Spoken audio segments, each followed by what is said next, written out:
നാളെ ആ കൊലക്കയറിലേക്ക് നടക്കേണ്ട ജീവന്റെ വഴിയിൽ മറ്റു വഴികളൊന്നും തെളിയാതെ കട്ടപിടിച്ചു കിടന്ന അന്ധകാരത്തിൽ ഒരു വെളിച്ചം തെളിഞ്ഞു. Republic of Yemen public prosecution സ്ഥിരീകരിക്കുകയാണ് എല്ലാ വാദങ്ങളും എല്ലാ അപ്പീലുകളും തള്ളപ്പെട്ട് അധികാരികൾ ഒപ്പിട്ട നിമിഷപ്രിയയുടെ ആ മരണ വാറന്റ് നീട്ടിവെച്ച കാര്യം. നേരിട്ട് അറിയിക്കുന്നത് കാന്തപുരം അബൂബക്കർ മുസ്ലിയാർക്കാണ്. ആ സനായിലെ കോടതി ഒഫീഷ്യൽ ഉത്തരവ് കാന്തപുരത്തിന് നേരിട്ടയക്കാൻ കാരണമുണ്ട്. എല്ലാ പ്രതീക്ഷകളും അസ്തമിച്ച മണിക്കൂറിൽ സ്നേഹത്തിന്റെ ഭാഷ പറയുന്ന അനുയായികൾ സുൽത്താനുൽ ഉലമ എന്ന് വിളിക്കുന്ന ആത്മീയ നേതാവിന്റെ ഇടപെടലാണ് ആ ജീവൻ രക്ഷാ ദൗത്യം. ഹൂത്തികളുടെ നിയന്ത്രണത്തിലുള്ള സ്ഥലം, കേന്ദ്ര സർക്കാരിനടക്കം ഒരു ഡിപ്ലോമാറ്റിക് ഇടപെടൽ അങ്ങേയറ്റം സങ്കീർണമാക്കുന്ന ഘടകങ്ങൾ ഇന്നലെ സുപ്രീം കോടതിയെ അറിയിച്ചതാണ് അറ്റോർണി ജനറൽ ആർ വെങ്കട്ടരമണി.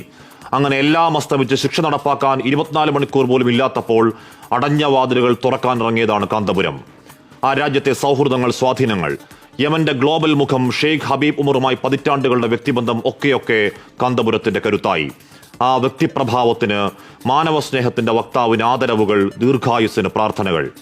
അവരെ കുറ്റം പറയാൻ കഴിയില്ല. അക്കാര്യത്തിൽ തലാലിന്റെ കൊലപാതകത്തിൽ അങ്ങേയറ്റം വൈകാരികമാവുന്ന അമ്മ, സഹോദരൻ, അവരുടെ കുടുംബങ്ങൾ, ഗോത്രങ്ങൾ, രക്ഷാവഴിയിലേക്ക് ഇനിയും പ്രധാന ചർച്ചകളൊക്കെ ബാക്കിയാണ്. ദയാധനം വാങ്ങി അപരാധത്തിന് മാപ്പ് നൽകിയത് കോടതിയെ ആ കുടുംബം അറിയിക്കൽ പ്രധാനമാണ്. ആ ബ്ലഡ് മണി അതെത്രയാണെങ്കിലും നമ്മുടെ ഒരു കൂടപ്പിറപ്പിന്റെ ജീവൻ കാക്കാൻ ഈ നാട് സമാഹരിക്കുമെന്നത് കേരളത്തിന്റെ വാക്കാണ്. ലോകത്തോട് പിന്നെയും കരുത്തോടെ, കാമ്പോട്, ആർജവത്തിൽ നമ്മൾ പറയുന്നു, വെറുപ്പിന്റെ വക്താക്കൾ പുലമ്പുന്നതല്ല സത്യം.